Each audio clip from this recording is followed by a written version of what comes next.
Hello and welcome to another episode of Onesies, the podcast where we talk about one-season wonders and blunders of television of yore. My name's Andrew. And I am Emily. And this season we are talking about Freaks and Geeks, created by Paul Feig and Judd Apatow.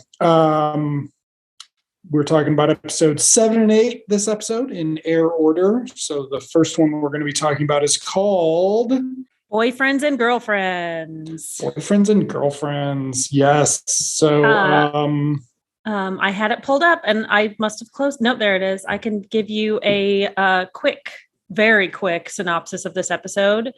This is from Wikipedia.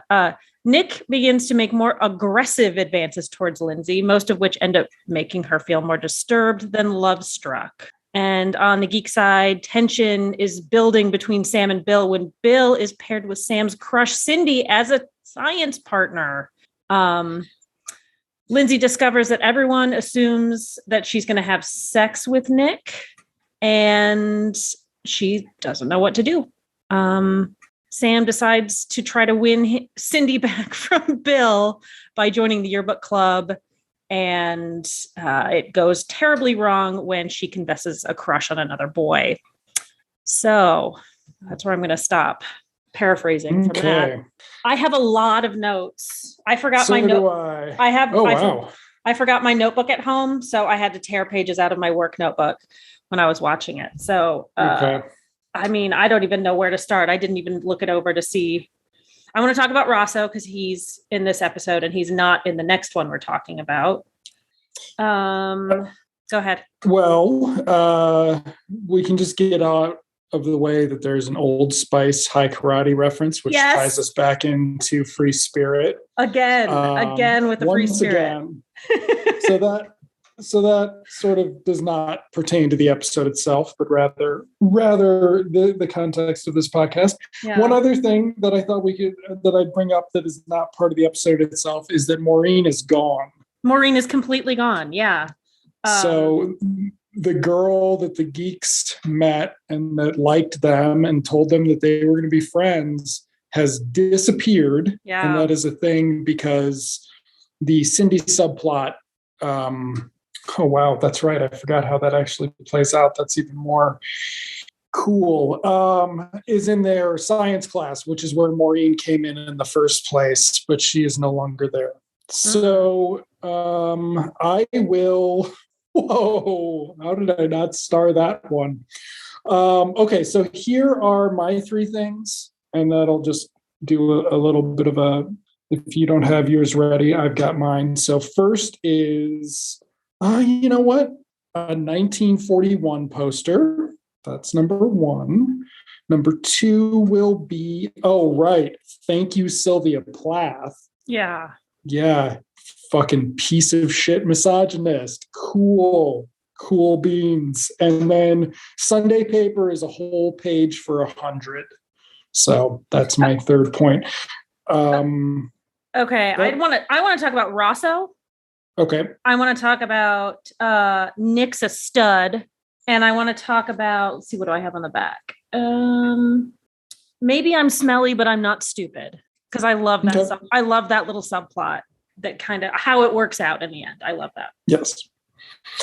Sort of positive through crawling under, I don't know what, barbed wire to get to positive, which is the way that the geeks learn things in this show. But that's at least something, because nobody else learns anything.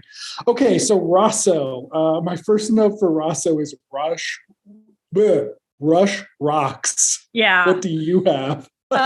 So this is a great scene where everybody's talking. Everybody in Lindsay's life is talking to her about her dating Nick and what certain expectations there are. So Jeff Rosso, the guidance counselor, somehow hears about it and gives Lindsay a brochure. It's in color, about sex education and having to be careful. And in true Dave Gruber Allen style, makes a attempt at being helpful, but ends up totally creeping everybody out. Two things that he says. I got it on at a van in Woodstock, which I thought was hysterical. And then it ends up with this proclamation, this I have herpes. I get a cold sore on my lip once a month, and it made me laugh so hard. And of course, Lindsay is sitting in a chair, just like she's acting, and you can see the cringe on her face, but you can also see her body just getting tighter and more cringy as the scene goes on. It's very funny, and completely inappropriate. So also in there is this is pre-AIDS. So yes. But he keeps going. You have to be careful. As if, well, not that he's aware of it, but yeah, as if there's something looming. I mean, herpes is bad, right? Nobody wants to get hurt. So these episodes actually do pair up pretty well. Like the second one continues multiple themes from this one. And I think we'll talk about it more then, but a lot of the things that are mentioned in this episode, the next episode expands on, but also like not invalidates, makes it seem like they didn't really have a good continuity person for some of the characterizations and sort of logic. But let's get to the science class. It starts with this kid, Gordon, who's been in episodes before, but I don't think he's ever had lines before. Not many, if he has. Yeah. Yeah, he is an overweight kid who is quiet. And apparently, we find out this episode, smells quite bad. And so the geeks are sort of making fun of Gordon, not to his face, because that would be unsympathetic. And then they are getting paired up for lab partners. I don't remember lab partnering in high school, but the lab partner thing is going to involve multiple days of work where the kids have to work together after school. And I'm wondering what the hell they're bothering to do in school then. That's my question. Yeah. But anyway, it seems a little contrived to give you a plot.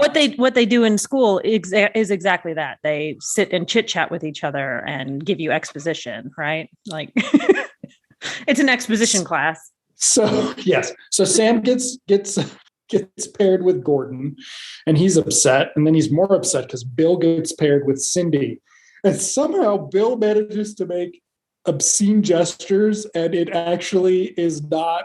Martin Starr can do no wrong on this show. Like, I don't understand how it's possible, but it's so funny. And I have that on here. I said, Bill gets creepy with a question mark, because it's like he's doing something inappropriate just to get his friend upset, even more upset, which again is a continuing theme, but it's so funny. And he's not like grabbing her boobs. She bends over from her chair and he just pretends to grab her butt in a really goofy way.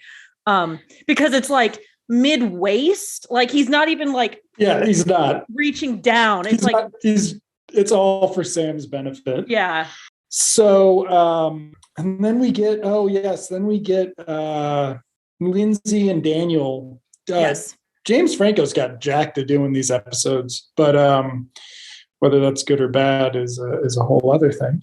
But he wasn't punished that much. Anyway, sorry, some news came out this week about this show that is upsetting, and it's not news. I just wasn't fully aware of how fucked up some things that went on this set are. Yeah. But Daniel's telling Lindsay that Nick is a stud. And the reason that scene actually sticks out is more because Daniel then sexually harasses the study room teacher, and she takes it and is cool with not cool. I mean, who knows it? Whatever. No, I'm sure she's not. But in TV land, the fetching young teacher is cool with it. She blows it off. She seemingly just blows it off. She doesn't give it too much attention and just lets it wash away. But this is a continuing theme with Lindsay getting warned, getting more information about Nick as a potential romantic partner. Because again, Rosso has seen them together and gives her the sex ed pamphlet. Daniel now is talking about, what a great guy he is. No, he's a really great guy. And then he realizes that Lindsay isn't getting it. And he said, no, he's a stud. And he's got this real creepy look on his face. He waggles his eyebrows a little bit. And then, are you done with this scene? Yeah. Because later, because Lindsay is a little starting to get a little bit concerned, Nick has invited her over to his house for Friday night or something, and his parents are not there. His parents aren't going to be there, and Millie kind of sees maybe a smooch in the hallway, and she becomes very concerned, and she puts on her righteous indignation pants, and a good Christian girl wouldn't do that, and my boyfriend's a Christian, and he goes to church, and Nick's a freak, and only freaks date freak girls, and that means they go all the way, and you can't do that, blah blah blah. So, and on top of that, Nick, being the smooth criminal that he is, sends a single red rose to Lindsay's house with a note. I can't believe I didn't talk about this. So he sends a single red rose, and Lindsay's mom is excited that Lindsay's got a boyfriend. Lindsay's mom didn't read the note. My mom would have read the note. And for the same reason as Dad gets upset, Dad is like, I know what a single red rose means, and I know exactly when and why I sent it. Like, I know what that means. And my mom would have been the exact same way. I hated that scene because I felt so uncomfortable. But so it's leading to this like buildup of expectations and da da da da da. And it's just another example of how just Lindsay, having previously shown herself to be very intelligent, very, very communicative, is now just completely abandoning communication skills and taking hints from other people. Like, she won't just talk to Nick. Like, it's not even clear if they're boyfriend and girlfriend yet. Like, neither one of them really know. It's just these little actions. Nick putting his hand down her back pocket at the very beginning. Scene. Yeah. And then they sort of play it off until some guy behind him, who's been in episodes before, but is just a bit player, calls out, "Grab me a piece." Yeah. And you're just like, this is interesting. It's this sort of horrifying look at a teenage girl's life with no empathy from the production. Yeah. But like still being aware that with some awareness that she's uncomfortable. Right. It's very strange. Like, but she never actually talks about it. I mean, you see her kind of throw a fit, a little bit of a tizzy when her mom is questioning her, is asking her questions. She's just like, God, Mom, shut up. I don't want to talk about this, which I completely understand. But she has shown herself in earlier episodes to be better than that. And it's just not coming through anymore. Like, no, that she could very easily be like, what the hell is going on? But I do think that in previous episodes, also recent ones, she's feeling a little more empathy towards Nick, maybe leaning towards sympathy. And maybe that's why she's letting all of this happen. I mean, she admitted pretty much that they only kissed because in this episode, she admits that to Millie, like, we only kissed once, but it was only because I felt bad for him. Or does she tell Sam that? I don't remember. She tells somebody that, oh, I only kissed him because I felt sorry for him because he was having a bad day. He was depressed. So I kissed him. And it's like, so all of this is happening, I think, because she feels bad about Nick failing that audition, about Nick kind of being directionless and potentially being forced into going into the army.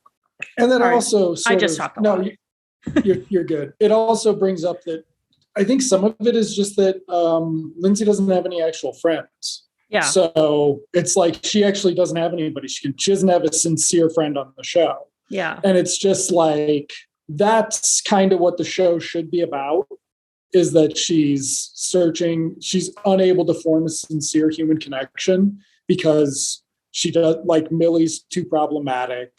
But when she actually needs to talk to somebody, she talks to Millie about it. Mm-hmm. Right? Like, which is when Millie says that if she has sex with Nick he's not going to marry her because why buy the cow when you can have the milk for free? Yeah. But they actually then share this weird memory of, going to a state fair and not getting to see Leif Garrett or something. And, Millie remembers it as a good memory of friendship, and Lily says it sucks, or Lindsay, sorry, says it sucks. But let's do some more Sam and Cindy and Bill, we don't spoil the ending, because there's a big reveal. There's a couple big reveals, including another one of Lindsay losing agency.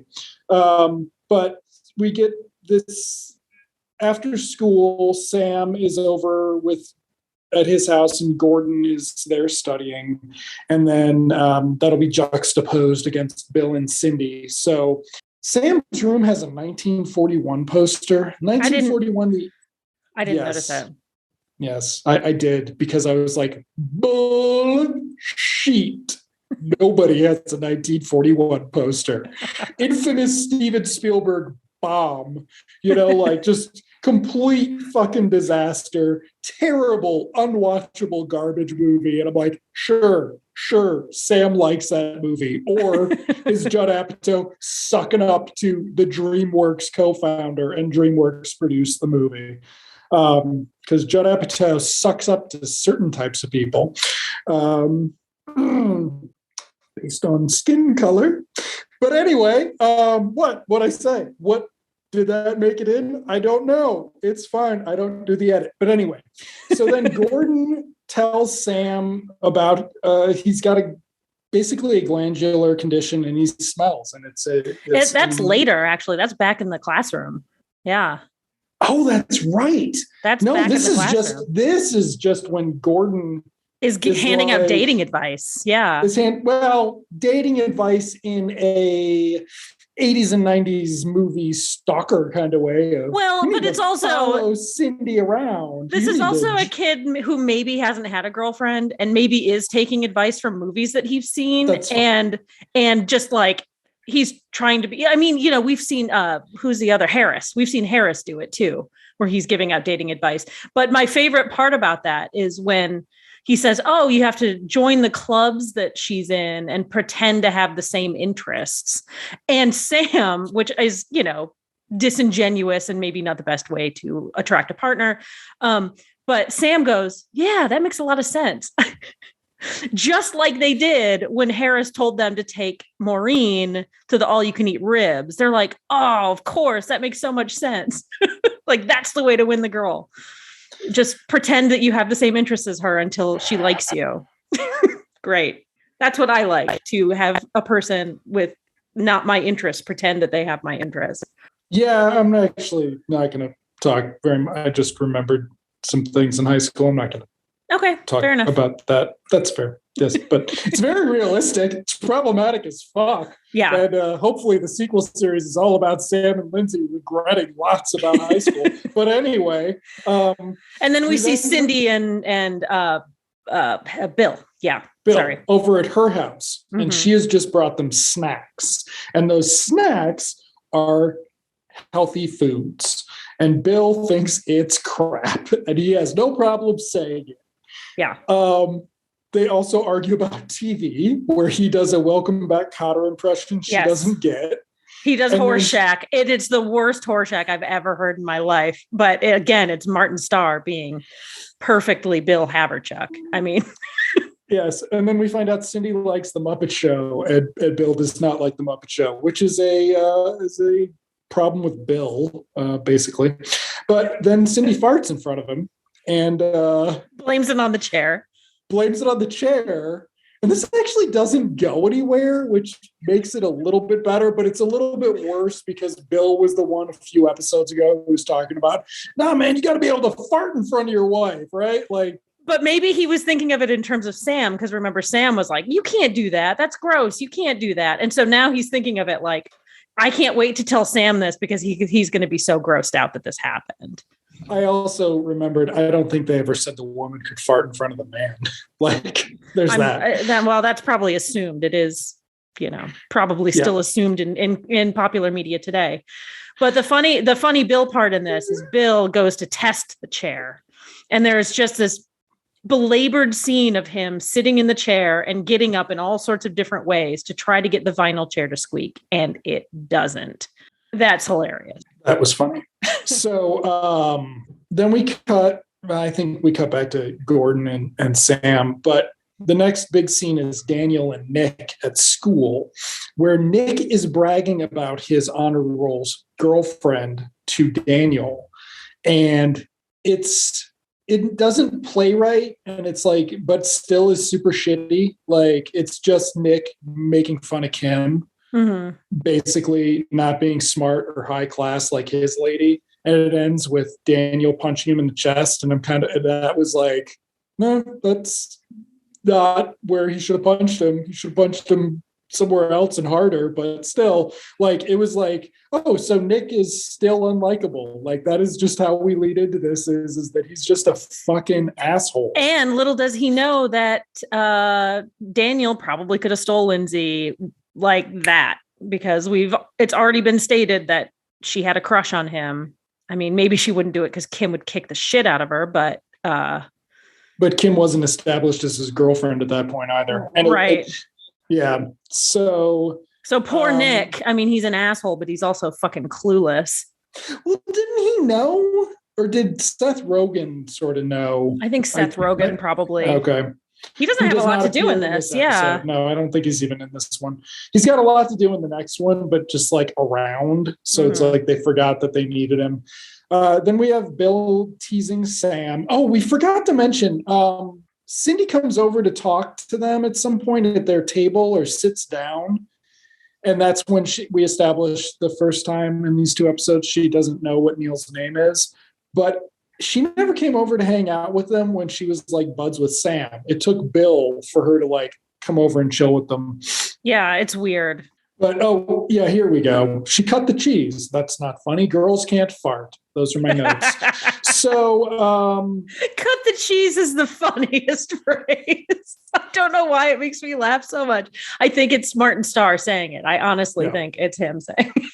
So, so Bill's sort of teasing Sam about it. And then Cindy shows up and they talk because she finally watched Welcome Back, Kotter, and she thought it was funny, which, really took her down in my book. I'll just say, I'm like, what? How dare you?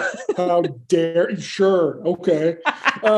Anyway, that's also when we find out who each of the geeks likes on the Muppets, which is sort of, it's throwaway, but like kind of interesting if you know the Muppets. You're just like, really? Okay. Swedish Chef? I mean, yeah. Swedish Chef, and then Neil likes Honeydew the most or something. Yeah, You're just like, what's going on? Okay. I can see him liking Honeydew. I can see it. There's a resemblance, I feel like. In my brain, they look similar. They should have done him as Honeydew and Bill as Beaker. They should have. Okay. So at this point, we then cut back over to that scene where Lindsay talks to Millie. But we already did that. So now we're going to cut to Cindy and Sam at yearbook. And this is where the thank you, Sylvia Plath comes in. So Sam sits down, and this is when we establish they're freshmen, I think, for the first time in dialogue too. Yeah. But there are a lot of people on yearbook. There are a lot of people. I don't know what your yearbook was like, but I don't remember there being 32 people on yearbook at my school that had 4,000 students. Yeah. But anyway, and the yearbook teacher is someone we don't know. It's a new teacher. Do we even hear his name? I don't even think we hear his name. No, he's just leading the meeting. But fuck that guy. So Cindy's got an idea for the yearbook, and she reads this poem. And whether or not you think the poem's good is immaterial. But the teacher then says, thank you, Sylvia Plath. We don't want, the yearbook. We want the yearbook to, make people feel good, not tell them the truth about high school. Because her yearbook's about feeling lonely and isolated and stuff. And it's like, it's the first time we've gotten any insight into how Cindy feels about anything. Absolutely. It's a pretty good scene for her character. Yes, it is. Shame what the show's going to do to her the next episode and a half. Anyway, but then we get to the yearbook ads. So they sell ads in their yearbook. I don't remember the ads in my yearbook. I assume there were ads in the yearbook. Yeah, I had ads in mine.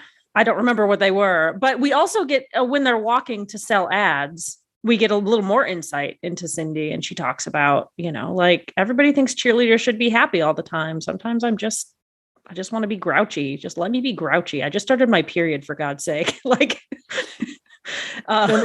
this is where, okay, so Sam is trying to show an interest in her interests to romantically pursue her, where she is instead seeing Sam as a friend. Mm-hmm. And like actually having an honest conversation with Sam, which, mind you, when we talk about Lindsay not having an honest conversation with anyone, she doesn't, like, I forgot she and Sam ever talked when they have their scene at the end of this episode. I'm like, this is the most obvious device for the show that's about these two fucking brother and sister. Maybe they should talk occasionally. They've done it, but they've done it before, but it's very uncommon. Yeah. But it was a great scene. Both, yeah. I think it was in the pilot. Both you and I really liked that scene. Yeah. I think you said the exact same thing. Like, oh, this is great. I like this, where they have these separate experiences and they come together. But no. But we'll get to that. But so they get to the store. And Canada Joe.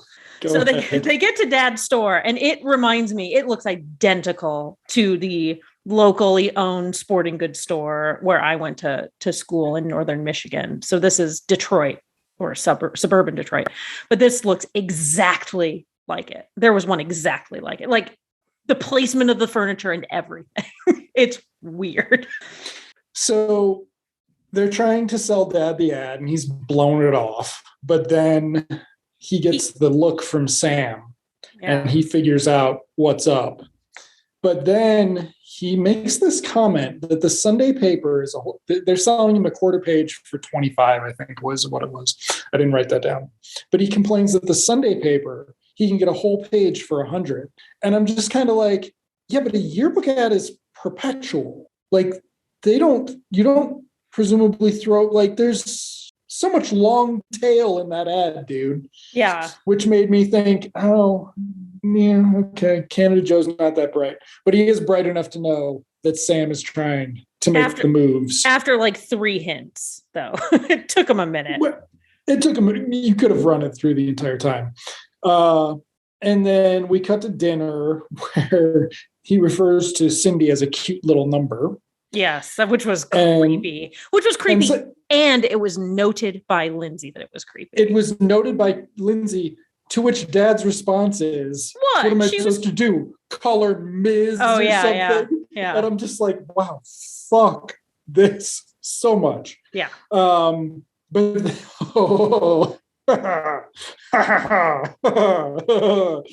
is where Dad tells the table he ain't taking care of her bastard kid.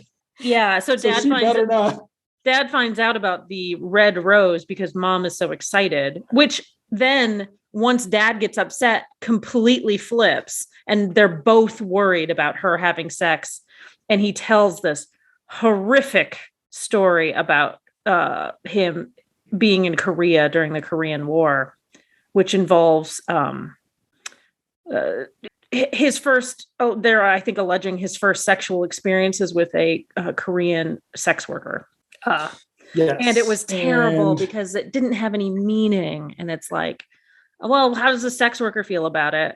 How old do you think the average age of a Korean sex worker was in 1951? I want to guess. Yeah, right. Exactly. It was better than Vietnam, probably by a year or two. It's just so tone deaf, and you're just kind of like, it's 1999. Yeah, this is shitty. And then I'm kind of like, they would make this shitty of a joke right now and be like, what? There's no such thing as, anti-Asian racism. It's not a thing. Like, of course not. Not these fucking guys. Virginity is a gift is how that scene ends. And it's another opportunity for Linda Cardellini to curl herself up into a ball and scrunch her face up as much as possible and cringe. So, why did I write down Bill? Is there another Bill and Cindy thing? I don't know. Sam is walking home from somewhere, from selling selling comic book ads, selling advertisements for the yearbook, and sees Cindy at Bill's house. Oh, that's right. Yeah. Okay. And do we ever see them inside? No, it's just Sam. It's just the passing by. Okay. Yeah. And then we get to Friday, which is tonight's the night. Kim tells Lindsay to call her tomorrow and give her all the deets on the big slammings that will undoubtedly occur. And Daniel like, yeah, I want to know too. Call me too. Gross. Fucking nasty. Then, the Geeks. Bill's late to joining up with the Geeks, and he starts by saying, last night Cindy said, and then Sam goes off on him about how he doesn't care. Bill can marry her. Well, what we forget, and maybe we haven't mentioned, is that until this moment, Bill and Neil have been giving Sam major shit and teasing him relentlessly about how Cindy is going to fall in love with Bill. And actually Gordon also says something like, you better make sure she doesn't fall in love with Bill. So he's fed up because this is the woman that he loves, and he's sick of being teased about it. So he, throws a fit. To which Bill says, she actually said you were the nicest guy in school. And then Sam feels bad, and they're friends again, and they're going to go see Airplane again. And they say, surely you will, which actually, I was did it pop you? I'm on board with that. Did you laugh? Okay. Yeah. It was funny. Yeah. I was like, that's good. That's the best of their pop culture things. Like, yes. And then Sam's like, well, let's invite Gordon. And they say, but he smells. And so Sam's like, I'm going to talk to him about his smelling. Yeah. Somebody says, what are you going to do? Tell him? What are you going to do? Tell him that he smells? And Sam decides to do just that. And it turns out, as I mentioned before, Gordon has a glandular condition. It runs in his family. He knows about it. And his mom told him it's going to weed out the jerks, which it does. Yeah. And that's when he says, I'm stinky, not stupid. Because the hints Sam is dropping are, not very casual. No. I wonder what soap Cindy uses. What soap do you use? Or something like that. And it's like, okay, I get it. So he reveals himself to be pretty wise and cool about his condition, and people, like you said, weeding out the jerks. Well, that's what he says. He says that's what his mom told him. So presumably he's going to hang out. But he doesn't show up next episode, so he didn't make the Geeks regular cut. And then Cindy asks Sam out to burgers. And this was actually like the way this scene dawned on me, because we go straight there. They're going and having burgers. Cindy's talking about how her parents won't let her have burgers. And then, we notice the jocks are all there. And I'm like, oh my God, she brought Sam along as her wingman for the jocks. And yes, she did. Yeah. Again, because it's, I kind of feel bad for Sam, and I kind of understand, but he just needs to tell Cindy how he feels. And then he wouldn't be put in this position, or at least he would know where he stands and not get his expectations up. And not blame her for not fulfilling his expectations. Yeah. At the end, she says that he's just like her sister, which is even meaner than saying he's her wingman. Yeah, because she's got a crush on one guy in particular who she thinks likes him too, because he asked a friend of hers for her phone number, but he hasn't called yet. Those jocks. They never call. Or do they? But then we're going to cut to the night where Lindsay's heading out, and Sam has to watch action TV with mom and dad. Yeah. Did you catch what it was? It was just like car racing. Was it? Well, a car blew up. I thought it was the A-Team. Oh, I don't know. I was going to, that was the last note that I have. Like, what the hell are they watching on TV? And they both they're sitting on the corner of the couch, and Sam kind of squeezes in between them, and they both just clutch onto him in such a way because they're so worried about Lindsay, is how I read it, that they're just going to hold Sam close to them because he's still their precious baby. Okay. You didn't get that. I did get that. I don't think they did it that well. I think they could have done it better. Like, maybe had some acting from the parents that, there could have been some more squeezing on his shoulder, or just that they are thinking about the fact that their daughter is probably off losing her virginity, as far as they know, and they're just going to be cool about it, and like they're going to be cool parents about it or whatever, and trust her to be making the right choice. Okay, so then Lindsay goes over to Nick's, and he's got his house all set up, and he's playing the Moody Blues. But before that, they go through his basketball trophies, and then they go downstairs, and it's the candles. Moody Blues was upstairs. I don't remember it was downstairs. But yes, we find out that he played basketball. Well, we've known this before, but we didn't know that he was like really good at basketball, because everybody's kind of always said Nick's not good at anything. And my note next time is basically Jason Segel's really not good at acting, is he? So what's funny is I think he was in SLC Punk in like a teeny role, and I think he was really good. But now I'm like, was that him? I don't remember for sure. I haven't seen that movie in a billion years. It feels like so fucking good, so good. But anyway, so they go downstairs where he's got all the candles set up, and it certainly appears like this is going to be Lindsay's first sexual encounter. I forgot what it actually was. It literally just struck me. You fucking forgot? Oh my God. Because my note is, can you see my note that says, no fucking, just singing? So Nick, in what will be a complete continuity breaker with next episode, tells Lindsay that he is going to play a song that will tell her exactly how he feels about her, but he cannot put it into words himself. So instead, he is going to play a song for her, and then he is going to sing to her about it. And then he sings along with the song to her. And basically, they were made for each other. Gross. They are not going to make out. She wants to make out at this point and they don't really get into this. To stop him from singing. They don't really get into this, but like there is the implication that like Lindsay is, if not enthusiastic about this being them having sex, she is like consenting to the experience. Like when he doesn't want to do anything, she's noticeably disappointed. Like she has not reached this milestone, right? Right. But instead he just wants to hold her. And I didn't put the note down. I'm like, isn't this like every fucking like creepy movie with like a sex worker? It's like some creepers just like, I just want to hold you. I just want to hold you, and I'm going to cry while I'm doing it. Yeah. Yeah, pretty much. So then that's it. We have Sam in the kitchen eating a ding dong. Oh, no, because Nick says, "What's better than this?" And then we cut immediately to Sam eating a ding dong. And I'm like, asked and answered. Asked and answered. That. And then Lindsay gets home and she's like, "Can I have one of those ding dongs?" And I'm like, "That's right."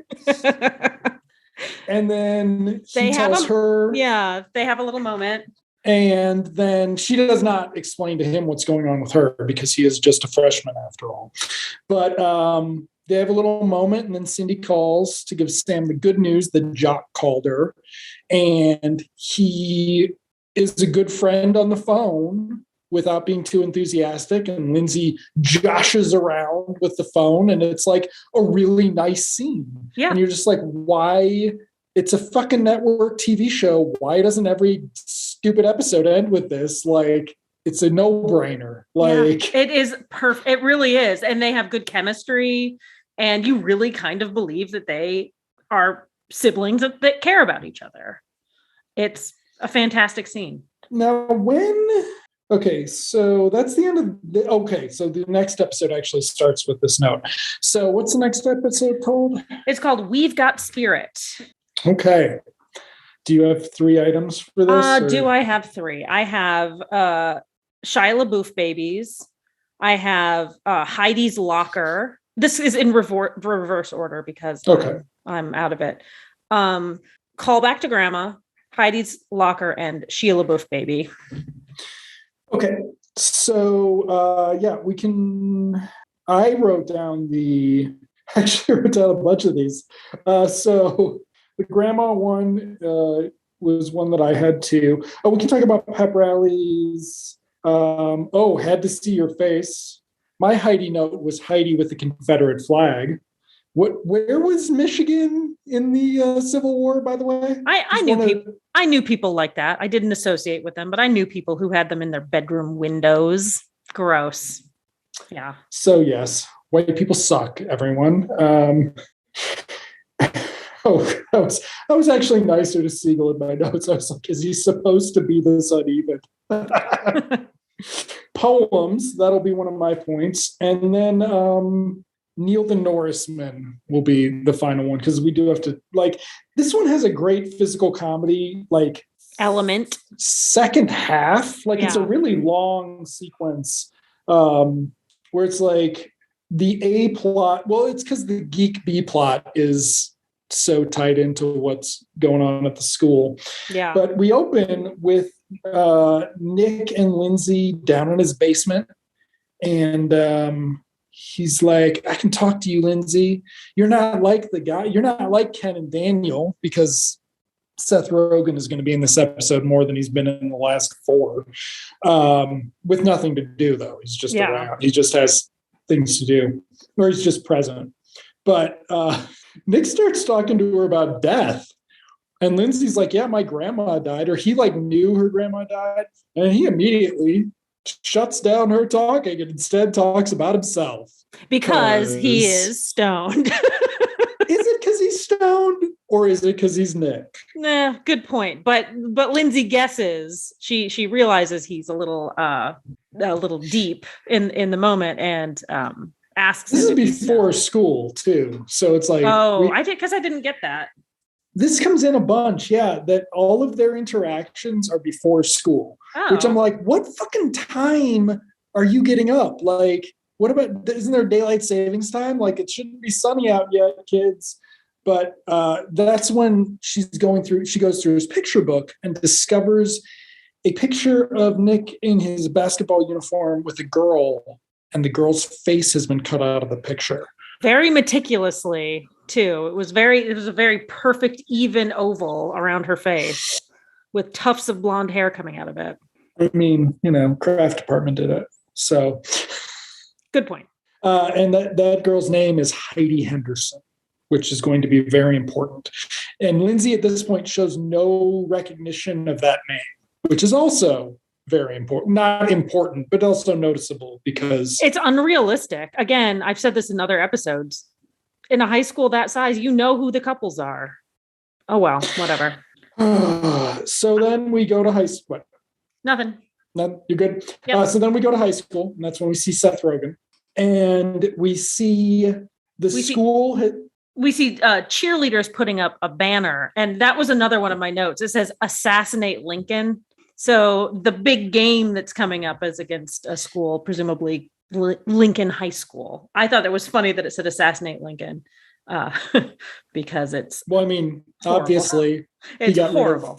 He got rid of slavery, and we know where they stand. It's obviously an oversimplification on at least one of those on one of those points, possibly not the second. In my high school, our volleyball team got in trouble for putting up signs on their lockers that said "kill them," whatever. But "kill" is a term that you use in volleyball, but they had to take them down because so this "Assassinate Lincoln" thing is because you went to some woke high school or something. Obviously, everybody, you're missing out on that expression. So anyway, Kim, Daniel, and Ken don't give a shit about basketball. That's going to be one of the B plots. But then we have Lindsay and Kim talking. Lindsay wants to talk to Kim because she's having problems with Nick.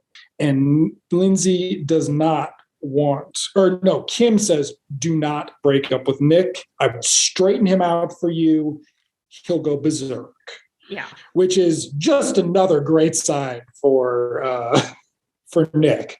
But then we get to the Cindy and Sam hanging out because they're buddies. So this is very much a follow-up to last episode. And Cindy has decorated her crush's locker. His name is Todd. He is a blonde-haired white guy who looks like he looks a Jonathan Brandis clone. Oh, in now times when I Googled him, he looks like Dan Stevens. I think he's kind of dreamy in now times, but now that he's grown up, you mean? Yeah, now that he's grown up and he looks like Dan Stevens. I think the Dan Stevens part is very important.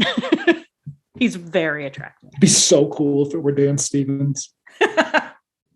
Anyway, this is also when Cindy tells Sam she does not have a crush on Todd, which makes Sam very happy for a moment. But then Cindy follows up with, I have an obsession. Ugh. So cue the song. Yeah. But then we get to the lunchtime pep rally. And okay, so Coach Biff is all throughout this episode and he has jack shit to do he's just there like as the pep rally coach. So, my pep rally thing was fuck pep rallies. My God, I hated that so much. Mandatory pep rallies, mandatory pep. And fucking kidding me. I know, it drove me crazy too. And Coach Biff is like, I better see every single one of your butts in those seats. And it's like, I love basketball, but I didn't go to basketball games in high school. Oh shit, they were playing basketball? That kid's really short. Todd is tiny. Anyway, I mean, it's a random high school. He's not making money. Okay, fine. All right. Whatever. Okay, so then they have the mascot come out. Is this where, Neil talking shit about how the mascot's not funny. The mascot's a Norseman who looks like, besides the very blue eyes, looks like fucking Rasa. Like, oh yeah, I didn't think about that. Yeah, it does. Totally should have had a scene. Rasa with like a Viking helmet on. Yeah, right. Exactly. It seemed so like it seemed intentional, but maybe not. Anyway, so the mascot falls down. Maybe has a concussion. Broke his arm. Broke his arm. We don't know who the mascot is yet, which is going to be very amusing and is going to lead to a slight confession from me. Possibly, if I remember. But Cindy's upset. I'll remind you. Not a great but Cindy's upset and because they don't have a mascot. And then Sam's like, after she leaves, he's like, what if I become the mascot? And then Neil's like, but I want to be the mascot. Yeah, yeah. You're not funny. I'll be the mascot and I'll be funny. I love this obsession that he has with being funny. Like in previous episodes, women like funny men. Yep. Like this obsession with being a comedian. It's so silly. Mm-hmm. As a 15. Or as a 14-year-old, high school or freshman year. Oh yeah. Yeah. So 13 possibly. I was 14. You could be maybe. Yeah, he does. There's a Star Wars quote. Neil or Sam, Sam or Bill drops a Star Wars quote that convinces Neil that he's going to be a good friend and let his friend try to get on with the girl by being the mascot. So at family dinner, this is the dad keeps talking about how he's a community leader, and the kids are just like, what the fuck are you talking about? Like, is this new this episode? Like, have you been watching the show? And he's like, what are you talking about? I'm always a community leader. But it's funny that he just keeps insisting. It is, yeah. He keeps insisting that he's very important for the community. And is this where he says he should run for school board or something? And everybody's just like, what are you talking about? This isn't a thing. But then they talk about the date with Nick, and they're going to go to the game, but all are going to go to the game together. And so that's when we cut to Lindsay not being able to get to sleep because she's, having turmoil that she can't talk to anyone about her relationship with Nick. She doesn't have anybody to talk to it about. Yeah. Doesn't have no friends. Can't talk to anybody about it. And he shows up at her window staring in, then waking her because he doesn't know she's still awake.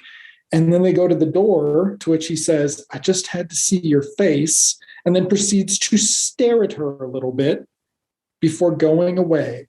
So creepy. So creepy. So then next scene is Sam telling Cindy that he's signed up to be the mascot, to which Cindy said, oh, I didn't think you were coordinated to do that. And this is where we establish that Vicky, the cheerleader, is back. And she is going to be doing the auditions. Vicky was a character in the Maureen episode. Mm-hmm. But while Vicky is back, Maureen is gone. So that is a cut scene, or it was a dream episode. And this is where we get to Heidi and her locker. Yeah. So Lindsay decides to help her figure out what happened. She's going to go find Heidi and talk to her. And Heidi, we establish now that is in her Spanish class, excuse me. And so she walks up to Heidi at her locker, which is open. And I immediately noticed a Confederate flag sticker in there. She sort of also looks like maybe a freak girl, denim jacket cut off, I think, with a t-shirt underneath, bleach blonde hair. Not going to make any sense with subsequent information revealed. Yeah. And there's also a Disco Sucks sticker in her locker, which, not great. Goes with the Confederate flag. So. Yeah. And she reveals to Lindsay that Nick was a total psycho after they broke up and got into a fight with her father, and the police had to get involved. And Lindsay's terrified. And she slams her locker door and walks away when she sees Nick approaching from behind Lindsay. I think she even says, uh-oh, and then runs away. And then Nick is like, what are you talking to her about? Yeah. And Lindsay's like, I'm talking to her about Spanish stuff because we're in Spanish class together, which I should have acknowledged in that first fucking scene where you mentioned her name, or that, I remembered that this happened last year, whatever. So yes, Nick is now dangerous, which really just does, confirm a lot of. It seems only slightly more subtle than an after school special about a stalker. Only slight, he just happens to show up behind, and ask very creepily. It doesn't kind of gel with the way it ends. His big reveal, which we'll get to later.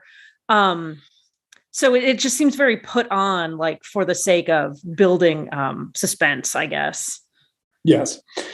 And then we get to the rehearsal or the tryouts for mascot, where we discover that the previous mascot is little baby Shia LaBeouf. Oh, he's such a cute little baby. And I'll just say it. I fucking hate to say this. Shia LaBeouf's good. I have no, he's really good in this. Yeah. And then I was like, oh shit, everything I've seen him in, he's good. He's a bit of a dipshit, but I don't know if there's any problematic behavior with him. There's I think he's just not predatory. I don't think he's predatory, and he knows when to keep his fucking mouth shut. Yeah. So there's one thing about him, but yeah, he's great in this. I was so happy when he came back. The whole scene just worked out. But they're watching. Bill you know who he looks like? He looks like Gene from the previous show. He looks like baby. Doesn't he look like Gene? He's got the little mullet hair and everything. He does have the mullet hair. But and Neil is complaining that Sam's not funny, while everybody else is really impressed with Sam's coordination, including someone telling Sam he should be in the dance company for the musicals and stuff, which was goes nowhere. But it is the first time that anybody's said Sam's good at anything. Yeah. Kind of, in a way, on the show. Any proficiency even. I mean, he's just a kind of a bumbling little teenage boy. So yeah, it's nice to see that. Yes. So he gets the part. Everybody's disappointed. Vicky seems disappointed that she gave the part to Sam, to the extent that I thought that there was going to be a subplot that Cindy forced him to do it. But no, Cindy's like, oh, hey, you're actually coordinated. Yeah. So let's see. Then we get to the Freaks, where they're bitching about the basketball game, and Seth Rogen says he's going to go because he wants to see him lose and he likes to see jocks cry. Yeah. And then Lindsay happens upon them. And and then Seth Rogen's like, yeah, Kim said you're going to dump him, and don't do that, please. So everybody knows that Lindsay's about to dump Nick. Yeah. But then he shows up and she's like, can you give me a ride home? And Daniel peeks around the corner as she's leaving and puts his hand together in like a prayer and mouths the word like, please don't do it. Because he's a fucking psycho stalker and we should be afraid of him.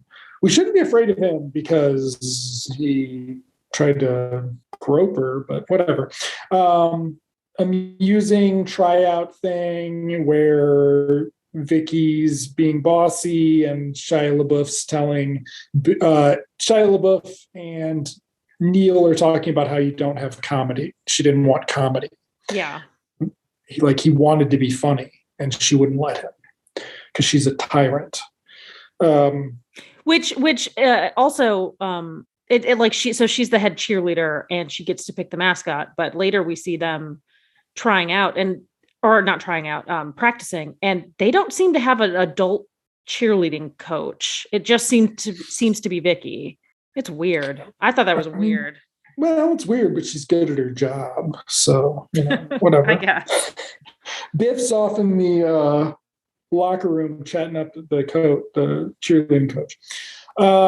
This is when the other B plot comes in, where the freaks, Daniel, Kim, and Ken, get water ballooned by the kids from the Lincoln High School. Yeah, that's going to be a subplot where they go and fuck up the car and get in trouble, and then get in a fight, get in a fight with like 6 guys, and then become the biggest cheerleading segment of the population watching the game later on. So then we get the scene where Mom and Lindsay are talking about how she wants to break up, and there's this weird thing where Nick calls and Lindsay says to tell him she's not there, but then when she calls him back to break up with him, he has no idea who's could be calling him. Yeah. And I'm just like, there is like, it's 1980s high school weed. Like, he would have tolerance to like enough that he would remember who's calling him. Instead, he thinks it's Ken, and they do this weird comedy beat, and it's just like, is it comedy? I found it creepy, and I thought it was to push along the fact that he's like kind of a crazy person, because the way he reacts to Ken not responding is like it devolves into senselessness. Like, it's bizarre to see. So you thought they were trying to build up more of the Nick as a disturbed person then? Yes. I thought they were going for comedy when they cut back to it, because it just didn't fit, because Lindsay tells Mom she couldn't do it or whatever. Oh, you thought it was like funny, not funny thing? Yeah. Like, I just thought it was creepy and weird. So at breakfast the next day, it ends with Mom saying you have to do what's right for you.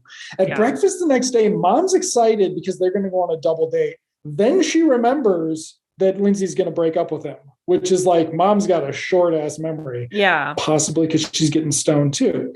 And then what do we got? We got the mascot. I think there's a funny scene during the mascot, the practice with the cheerleaders, where Neil is describing what he would do if he was out there. And he does a couple of little dances that reminded me of Groucho Marx. The first one especially. I thought that was really funny.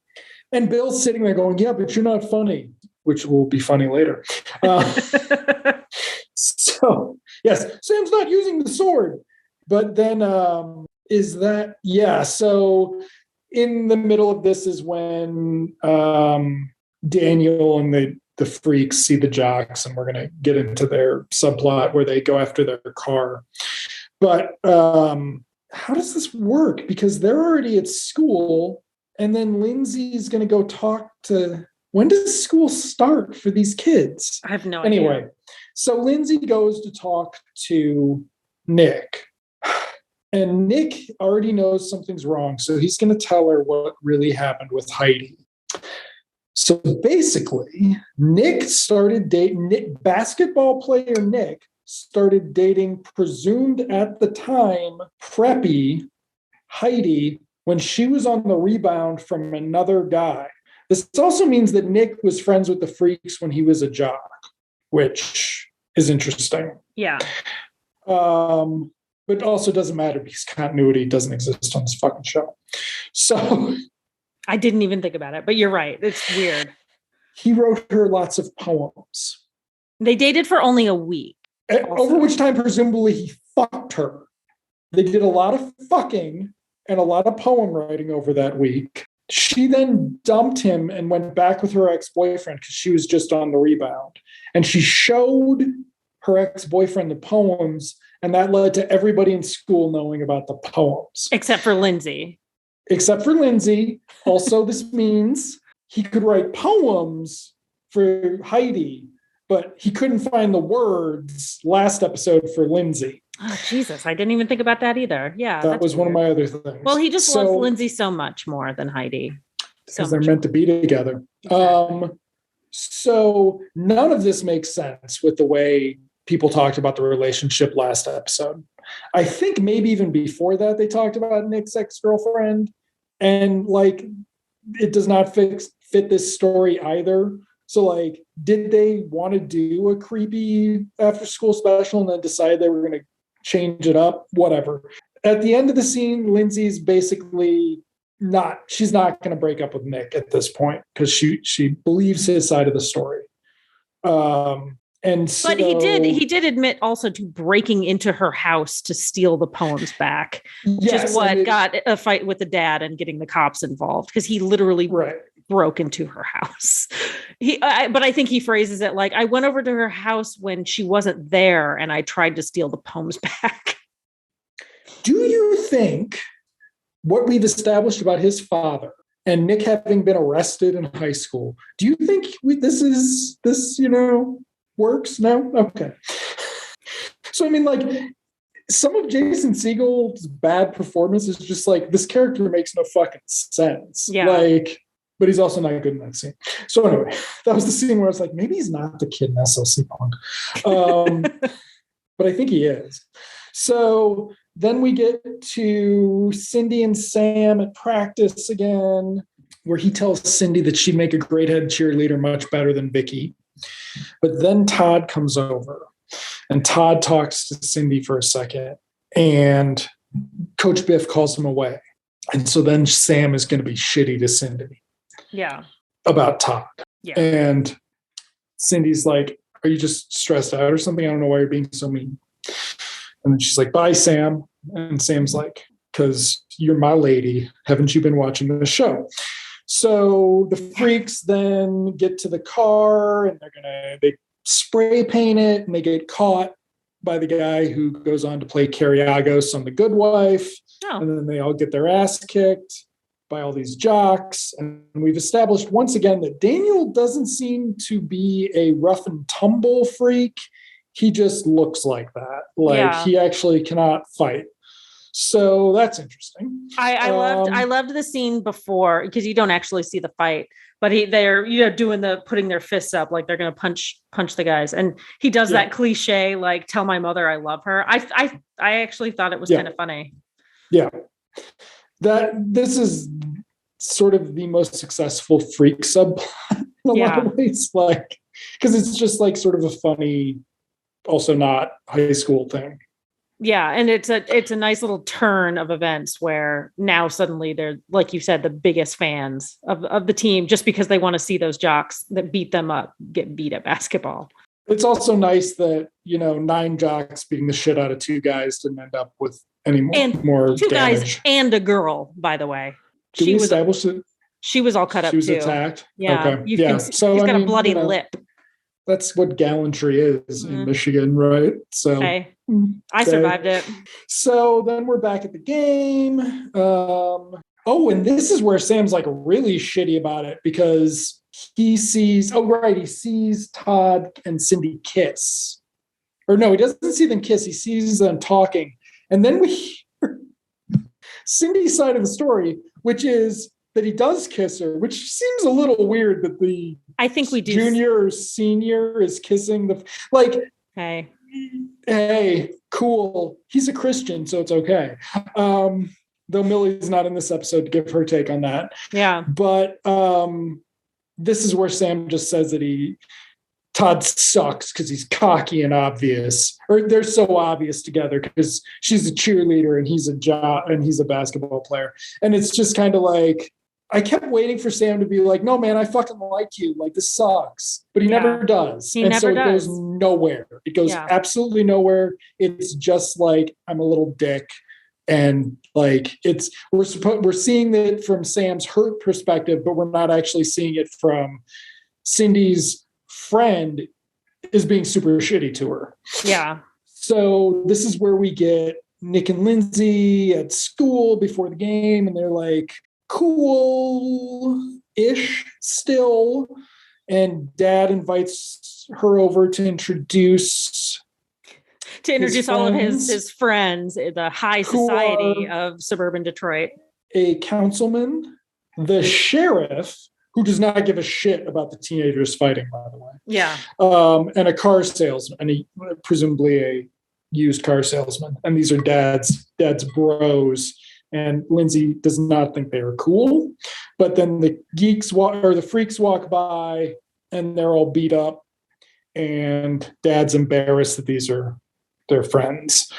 So that leaves Nick alone in the hallway. So before Lindsay leaves her dad, Mom runs into Nick and says, "How are you holding up, sweetie?"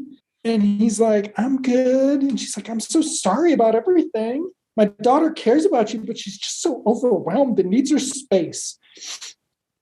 To which Nick is surprised and runs off. So when Lindsay gets there, Mom's like, "Didn't you talk to him this morning?" Establishing that it happened in the morning of a school day. That's weird. And the scene ends with Lindsay saying, "Did you break up with my boyfriend?" And then going, "Stay out of my life." Yeah. So we missed that Sam at this point has decided he's not going to go on, because the only reason he was doing this shit in the first place was to crawl on Cindy, Pyramid, or wherever. And so Neil goes out and does it. We missed that part. So that's the setup. But then we get back to the locker room where Sam sees Todd getting sick before the fight because he's like stressed out, or not the fight, before the game, because he's stressed out about his athletic event. He's a nervous human being. And then he's like, "Man, you're that new mascot. You're really funny, man. You're good." Yeah. And Sam's like, "Oh, he's a good kid. I'm an asshole." Yep. So there you go. That's Sam's arc.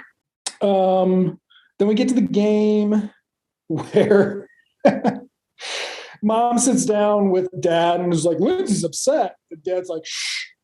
But then the shot goes up to the freaks, who are thrilled to be cheering on their high school now. Yeah. Which is pretty loud. Funny. They use some swears that would have probably gotten them kicked out in reality, but it's funny. Not actual swears, just like hell or something. Yeah. But I mean, I feel like we've got 12 minutes left of the episode, but I don't even remember who wins the game. But it's basically just a bunch of, presumably, the guy who plays Neil in the outfit, but also possibly not, because he was a kid, and putting a kid in something that weighs that much for that long would be bad. Yeah. Neil as mascot fucking up the game, and and Bill thinking it is hilarious. Cindy being mad at Sam, and all the cheerleaders being mad. The cheerleaders being mad at Sam, and intercut with the shenanigans at the game is Lindsay happening upon Nick, where he dumps her. And so there's a appropriate classic rock song with Mom and Cindy, or Mom and Lindsay being, nice, comforting to each other. Nick driving off, then Sam apologizes, and Cindy can't remember Neil's name. It's Nate something else Jewish that starts with an S, which it's like Nate Schwibber or something. Like she just doesn't fully pronounce his last name right. But yeah, like, but she gets the first name wrong. Like, are we forgetting that she just doesn't remember that she just knows he's got a Jewish name that starts with N, name N, last name S. Is this the first time that happens? Because it happens again. No, she does it. She did it before. Okay. She's done it before. Yeah. And she calls him Nate too. Nate before, but I think this is the first time we've established the last name. Yeah. Thing. So then Shia LaBeouf's asleep, which is a thing because he had a concussion, so he wasn't supposed to sleep. But that wasn't, that was like a very minor B plot. And then Neil telling Bill how funny or Bill telling Neil how funny he actually was, and whether or not Bill was actually funny as the mascot, it was more like he was just, a goof. He was having fun. I think he having fun. There's a difference between. He was funny. Yeah. It was that sort of Tobey Maguire Spider-Man movie thing where he's talking, but like he's clearly not, and it's all voiceover. It's all dubbed in. Yeah. Which I hate, and I thought it didn't really work. And they put an echo on it because your vantage point when you're hearing him is inside the Norseman head. But they also say that they can't hear him at one point, so they don't know it's Neil. So whatever. The game antics are good though. But the Nick thing is do you remember, is this the last time we have to talk about it this length? Yes-ish. There's So Lindsay's had her first breakup, and we don't act like, who knows, whatever. I don't know. And it pretty much ends, as far as I can recall, with the cheerleaders descending on Neil. Yes, the episode ends with the cheerleaders out to kick Neil's ass for fucking up the cheers, which is, justified, right? Like, totally legit. I thought I remembered liking this episode more, but I ended up liking Boyfriends and Girlfriends more for some reason. Because I think it was Bill. I think it was Bill heavy. I think that's why I liked it. The last one's Bill heavier. Well, no, it is much Bill heavier. Like, Bill doesn't have a subplot in this one. Yeah. And we don't get them that much. Yeah. Also, it's just like the bits are funnier. Like Canada Joe's funnier in the last one. I mean, the last one's somewhat more problematic, but this one's like less competent. Like, as far as like, where's your show Bible that tells you what the fuck Nick was doing so you can refer to it, so there's continuity between subsequent episodes, especially on the same fucking arc. Yeah. Like, so at this point we are left to believe that Nick, despite all of his behaviors toward Lindsay that were creepy and predatory, was an innocent victim of this mean girl and her boyfriend. And rumors and insinuation. Yeah. Right. So that's where Lindsay refuses to fucking communicate with anybody. Like, you could just figure this out. Maybe this is hindsight, right? But you could resolve all of this very easily. But yes, so I did not end the episode with any more sympathy for Jason Segel than I started it with, because it's kind of like that Daniel thing with his story. Remember that episode? That was such a good episode. The Daniel thing is, we don't establish whether or not Nick's telling the truth. Yeah. Right. And it's like, when you think too hard about it, you're like, it doesn't just not seem like he's not telling the truth.